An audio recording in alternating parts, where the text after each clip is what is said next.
really known by my name Bosh. I don't know how I got it. My dad gave me that nickname, and I've grown up with it, and it's still here. And fishing in this area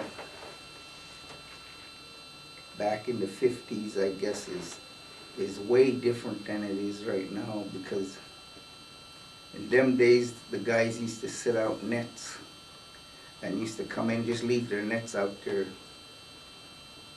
catching fish while they come in, go to the theater, go to the movie. After the movie they'd go out and check their nets and reset it again. Nowadays you can't leave your net or anything. There's too many boats that would run over it. That's great. I've never heard that kind of story before. You're kidding me? They would actually set their nets, come into town. We used to ask them, they come in a movie, say, I thought you're fishing hard. It's out there, it's sitting out there. Oh, and nobody bothered. Do you think the number of fish have changed over the years? Oh yeah, it's changed quite a bit, way different. So, in my experience with fishing, you have your lead lines and your cork lines, and you've got the web in between. And has the technology changed from the lead line that has the lead built in? Did you actually work with the ones that had the lead weights tied to it? Yeah, we had the lead line we used to have in them days. The lead was on the outside of the line. It was somehow clamped down there or melted on. It was shaped, had a kind of a tear shape to it on the outside of the line. Did you ever catch anything that wasn't supposed to go in your net? Just one time, I think, on Glacier Point, we caught a fish. We thought it was a balloon or something. It was kind of brownish, and I looked at it and had a little tail on it, and I looked closer and it had eyeballs on it. When it got in the net, it just blew itself up to almost round. I have no idea. So, fishing in just the general area, or did you go south or north? Or? Oh, we fished from up here in the Lynn Canal all the way down to Taku. That's the outside of Juneau, a little further south. And the boats, I know that now we've got nice big diesel-powered boats. Back in the day, did you ever fish under sail, or was not sail? But I fished in those boats that took a while to get down toward Juneau. It was pretty slow boats, but in them days they thought it was fast. Are you still fishing today? No, I quit a couple of years ago. Okay. Let's see, you're kind of like me. You grew up here, right? Yes. So, have you lived out in Klekwan your entire life, or? No, we've lived in Klekwan, then we moved down here and stayed quite a few years, and then moved back up again. What changes have you seen with the community in the years that you've been here? Well, there's quite a bit of change. First of all, I think that we come to appreciate the pavement. We think that's been there all along, but this highway and the main streets and everything were all just gravel and dust, and now it's there, and I guess everybody just figured it was always there, but it wasn't. The main highway too was just all rock, dust, and dirt. Where did you live when you lived in Haines? I don't even know the street numbers or anything anymore. I understand completely. I tell people I live in the brown house with a green roof. And the area where you lived, is it just grown up now? Is there a lot of more buildings? It's really flattened out. It was, I think, right now where Old Roots got their stores, there was houses there, but they leveled it off all back there. Okay, so, see, and I don't even know who lives there now, but that really old house behind LAB, is that one of the original structures that was there? Okay. What's her name? Burlett's. Okay. Well, that makes sense. Yeah. Did you have any jobs other than a fisherman, or did you work at any of the local stores? I worked out the cannery. I worked in the cannery, and later on when we moved back up to the village of Tluckwan, I worked as on the drill, iron mine drill. We did samples out of the ground. Oh, what? Yeah, and who was that for? I forgot what company it was, but anyway, some of the iron ore we got out of the ground was 99% iron ore. And why they didn't start digging for? Oh, there was lots of things that people were against it, we're gonna lose the river, the fish, and everything else, that comes with it. Right. Are you a member of Tluckwan Inc. or one of the corporations? Yeah. So now this is just totally off the top of my head here. 1971, that was the year of the Native Claims Acts, right? And how did that affect you? Well, the money that the corporation brought in, I think a lot of these people, our people especially, never had that much money to handle when they did get it. And so there's two corporations in town, right? There's Tluckwan Inc. and Chilkat Inc. Is that correct?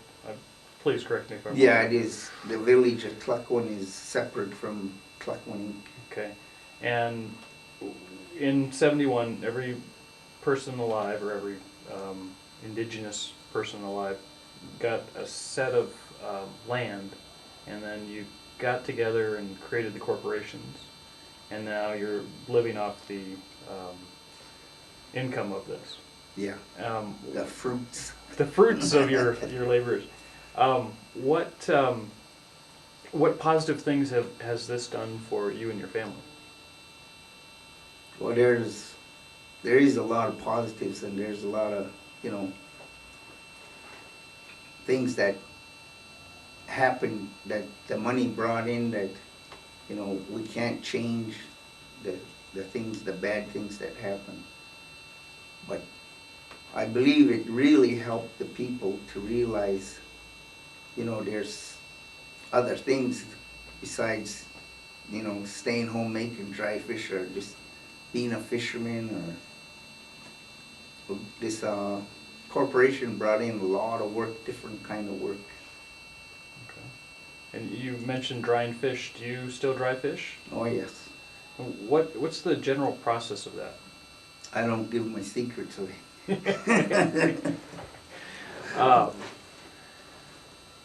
Fair enough. I can give you that. Let's see. Tluckwan's gone through a lot of changes since I've lived here, and the new buildings that are coming in. Let's see, you built a longhouse. That's not the technology. Yeah. Built a longhouse, and now they're building a cultural center. And what kind of things would you like to see in the cultural center? Well, I think they're already working on it. Who's gonna add their, the totems, the wall screens, and other things like that. Who wants to put it in there out of the tribal houses? Because the tribal houses are pretty old now, and the things they got in there, they need heat and being dry and all kinds of stuff. So I think it's quite a bit. It's going to go into there. Nice. And do you or anyone in your family speak Tlingit? My wife is a fluent speaker. Really? And who did she learn from? Her mom and dad, they adopted her out of the Yukon when she was a little kid, and she's teaching it right now. And so she taught it to your kids and grandkids? No, my kids, she didn't teach them that. They're all mad at her. I mean, really mad at her for not teaching them the language. When I was in kindergarten, Mildred Sparks would come in and would teach the kids very little, and that's pretty much all I remember as well.